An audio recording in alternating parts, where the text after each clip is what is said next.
history fans, and welcome back finally to some bedtime history. Today we're going to have the introduction to Greek mythology from this really lovely decorated copy. I love the helmet here on the front. It's an introduction to Greek mythology, but before you fall asleep and we get started, please do like the video and subscribe to the channel. So we'll start at the beginning, of course, with the introduction. Among all the nations scattered over the face of the earth, the Hebrews alone were instructed by God, who gave them not only a full account of the creation of the world and of all living creatures, but also a code of laws to regulate their conduct. All the questions they fain would ask were fully answered, and no room remained for conjecture. It was not so, however, for the other nations. The Greeks, for instance, lacking the definite knowledge which we obtain from the scriptures, and still anxious to know everything, were forced to construct, in part, their own theory.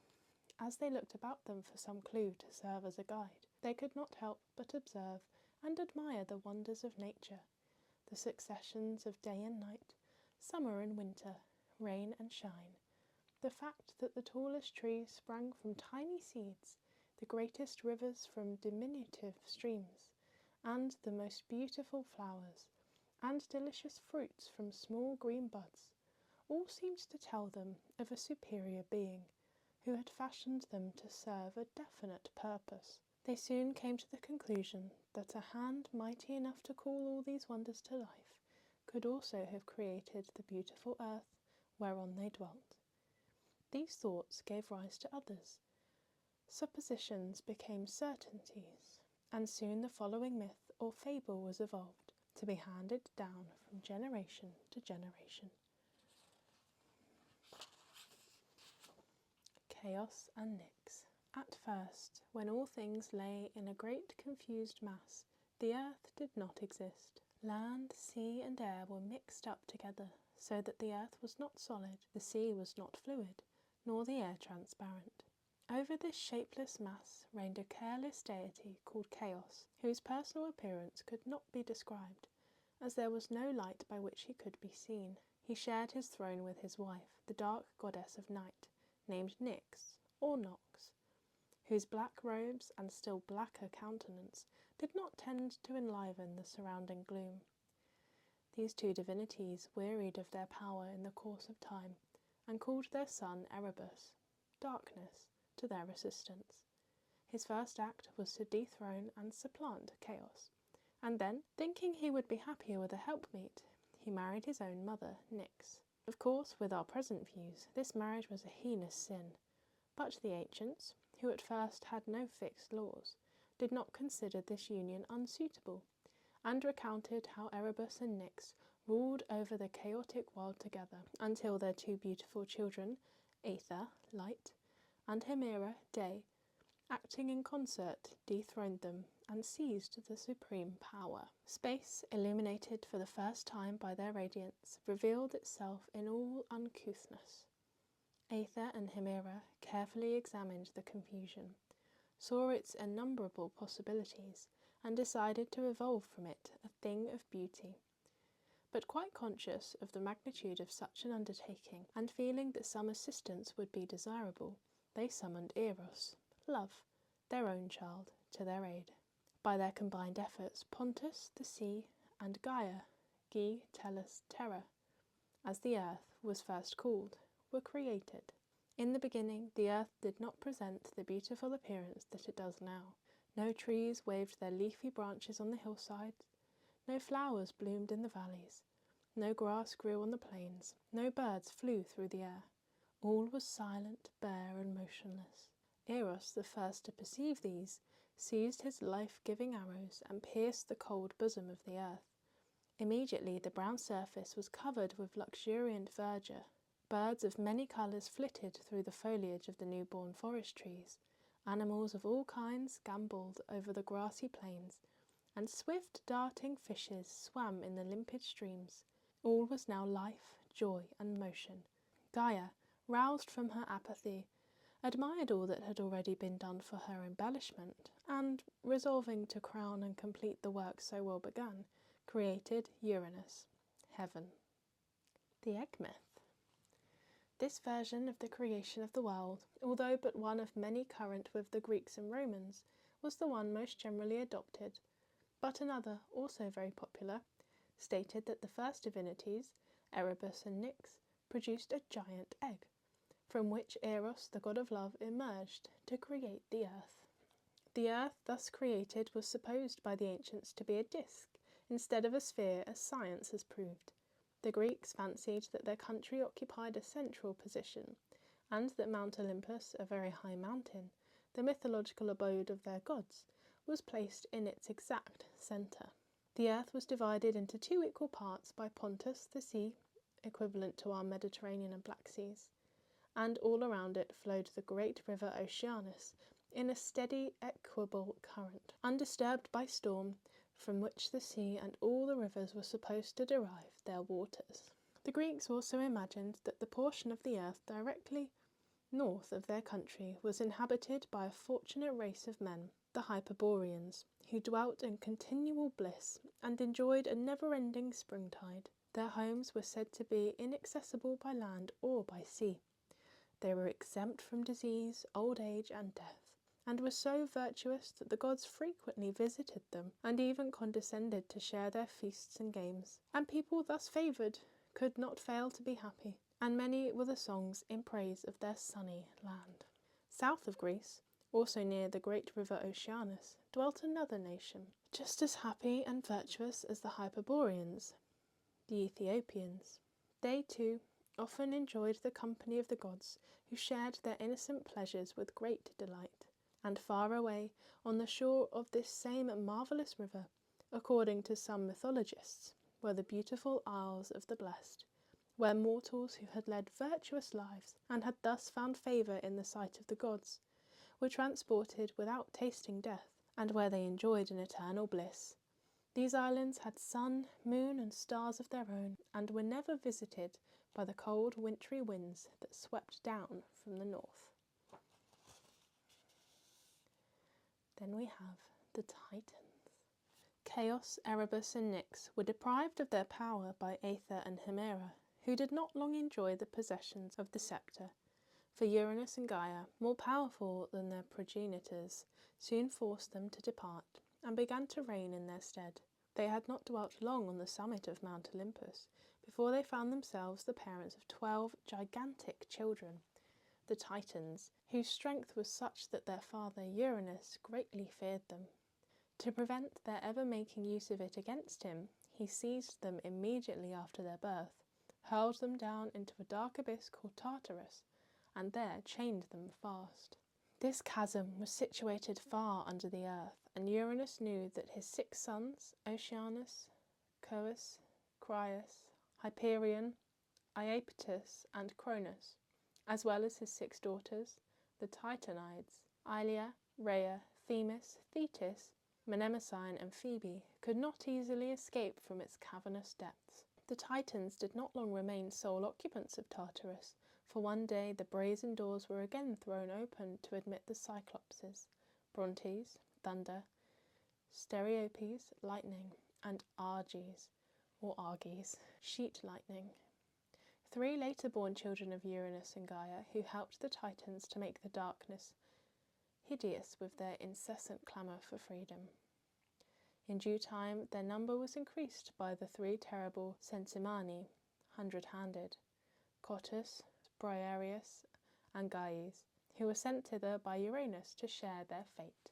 Greatly dissatisfied with the treatment her children had received at their father's hands, Gaia remonstrated, but all in vain. Uranus would not grant her request to set the giants free, and whenever their muffled cries reached his ear, he trembled for his own safety. Angry beyond all expression, Gaia swore revenge and descended into Tartarus, where she urged the Titans to conspire against their father and attempt to wrest the sceptre from his grasp. All listened attentively to the words of Sidician, but none were courageous enough to carry out her plans, except Cronus, the youngest of the Titans, more familiarly known as Saturn or Time. who found confinement and chains peculiarly galling, and who hated his father for his cruelty.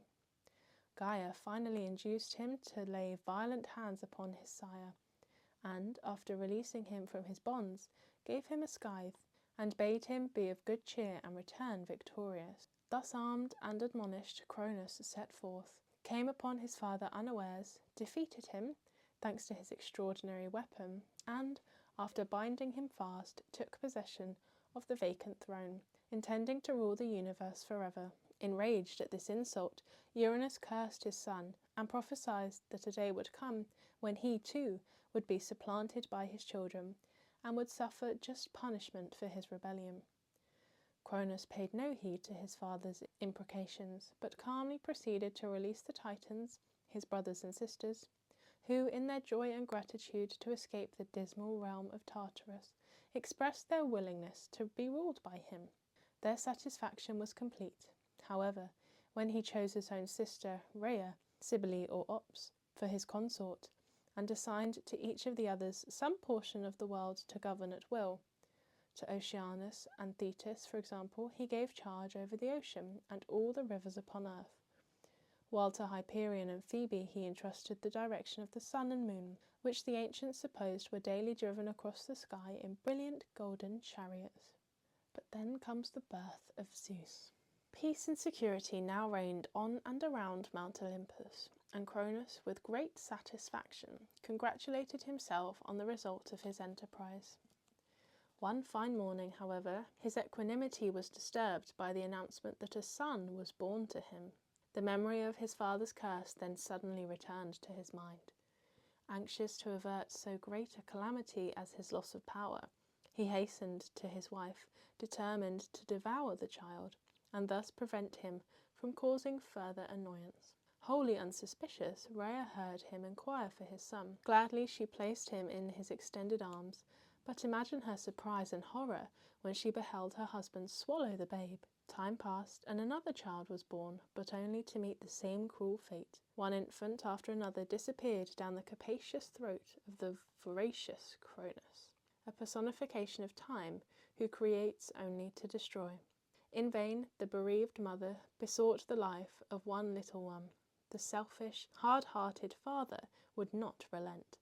As her prayers seemed unavailing, Rhea finally resolved to obtain, by stratagem, the boon of her husband denied, and as soon as her youngest son Zeus was born, she concealed him. Cronus, aware of his birth, soon made his appearance, determined to dispose of him in the usual summary manner. For some time Rhea pleaded with him, but at last pretended to yield to his commands. Hastily wrapping a large stone in swaddling clothes, she handed it to Cronus, simulating intense grief. Cronus was evidently not of a very inquiring turn of mind, for he swallowed the whole thing without investigating the real contents of the shapeless bundle. Ignorant of the deception practised upon him, Cronus then took leave, and the overjoyed mother clasped her rescued treasure to her breast. It was not sufficient, however, to have saved young Zeus from imminent death. It was also necessary that his father should remain unconscious of his existence. To ensure this, Rhea entrusted her babe to the tender care of the Melian nymphs, who bore him off to a cave on Mount Ida.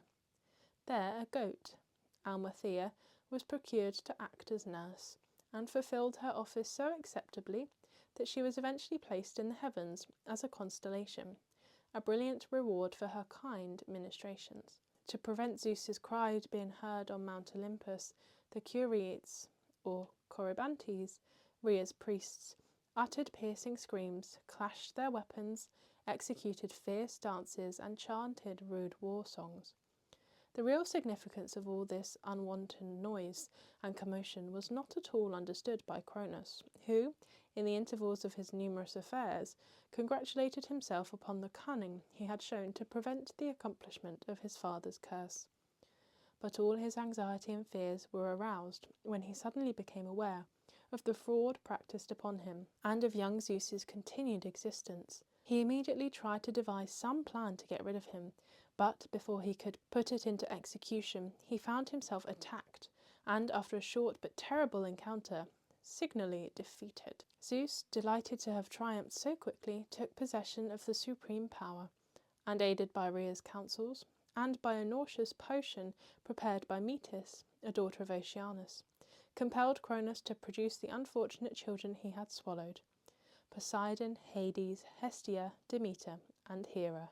Following the example of his predecessor, Zeus gave his brothers and sisters a fair share of his new kingdom. The wisest among the Titans, Melpomene, Themis, Oceanus, and Hyperion, submitted to the new sovereign without murmur, but the others refused their allegiance, which refusal, of course, occasioned a deadly conflict. And so we have the Giants' War. Zeus, from the top of Mount Olympus, discerned the superior number of his foes, and, quite aware of their might, concluded that reinforcements to his party would not be superfluous. In haste, therefore, he released the Cyclopses from Tartarus, where they had languished so long, stipulating that in exchange for their freedom they should supply him with thunderbolts, weapons which only they knew how to forge. This new engine caused great terror and dismay in the ranks of the enemy, who, nevertheless, soon rallied, and struggled valiantly to overthrow the usurper and win back the sovereignty of the world. During 10 long years the war raged incessantly, neither party wishing to submit to the dominion of the other, but at the end of that time the rebellious Titans were obliged to yield. Some of them were hurled into Tartarus once more, where they were carefully secured by Poseidon, Zeus's brother, while the young conqueror joyfully proclaimed his victory. The scene of this mighty conflict was supposed to have been in Thessaly, where the country bears the imprint of some great natural convulsion, for the ancients imagined that their gods, making the most of their gigantic strength and stature, hurled huge rocks at each other and piled mountain upon mountain to reach the abode of Zeus, the thunderer. Cronus, the leader and instigator of the revolt, weary at last of bloodshed and strife, withdrew to Italy, or Hesperia, where he found a prosperous kingdom and reigned in peace for many long years. Zeus, having disposed of all the Titans, now fancied he would enjoy the power so unlawfully obtained. But Gaia, to punish him for depriving her children of their birthright, created a terrible monster called Typhoeus, or Typhon, which she sent to attack him. He was a giant, from whose trunk 100 dragon heads rose. Flames shot from his eyes, nostrils, and mouths, while he incessantly uttered such blood-curdling screams that the gods, in terror, fled from Mount Olympus and sought refuge in Egypt. In mortal fear lest this terror-inspiring monster would pursue them, the gods there assumed the forms of different animals, and Zeus became a ram, while Hera, his sister and queen, changed herself into a cow. The king of the gods, however, soon became ashamed of his cowardly flight, and resolved to return to Mount Olympus to slay Typhoeus with his terrible thunderbolts. A long and fierce struggle ensued, at the end of which Zeus, again victorious, viewed his fallen foe with boundless pride, but his triumph was very short-lived. Enceladus, another redoubtable giant, also created by Gaia, now appeared to avenge Typhoeus. He too was signally defeated, and bound with adamantine chains in a burning cave under Mount Etna. In early times, before he had become accustomed to his prison, he gave vent to his rage by outcries, imprecations, and groans. Sometimes he even breathed forth fire and flames, in the hopes of conjuring his conqueror. But time, it is said, somewhat cooled his resentments, and now he is content with an occasional change of position, which, owing to his huge size, causes the earth to tremble over a space of many miles, producing what is called an earthquake. Zeus had now conquered all his foes, asserted his right to the throne, and could at last reign over the world undisturbed. But he knew that it would be no small undertaking to rule well heaven, earth, and the sea, and resolved to divide the power with his brothers. To avoid quarrels and recriminations, he portioned the world out into lots, allowing each of his brothers the privilege of drawing his own share. Poseidon thus obtained control over the sea and all the rivers, and immediately expressed his resolve to wear a symbolic crown, composed exclusively of marine shells and aquatic plants, and to abide within the bounds of his watery realm. Hades, the most taciturn of the brothers, received for his portion the sceptre of Tartarus and all the lower world, where no beam of sunlight was ever allowed to find its way, while Zeus reserved for himself the general supervision of his brother's estates and the direct management of heaven and earth. Peace now reigned through all the world. Not a murmur was heard except for the Titans, who at length, seeing their further opposition would be useless, grew reconciled to their fate. In the days of their prosperity, the Titans had intermarried. Cronus had taken Rhea for better or for worse, and Iapetus had seen, loved, and wedded the fair Clymene, one of the ocean nymphs, or Oceanides, daughter of Oceanus. The latter pair became the proud parents of 4 gigantic sons: Atlas, Menecius, Prometheus, forethought, and Epimetheus, afterthought, who were destined to play prominent parts in Grecian mythology. Now I still have the story of Prometheus, Pandora, and the Great Deluge before we finish the introduction and start the story of the major Olympian gods. But I'm running out of storage, so we're going to have to end there. Let me know in the comments if you'd like me to carry on reading from this series, and we can pick up again with Prometheus. Thank you so much for watching. I do hope you've enjoyed. If you're using this to fall asleep, I hope you sleep well. If not, have a nice day, and I'll see you again next time. Bye bye.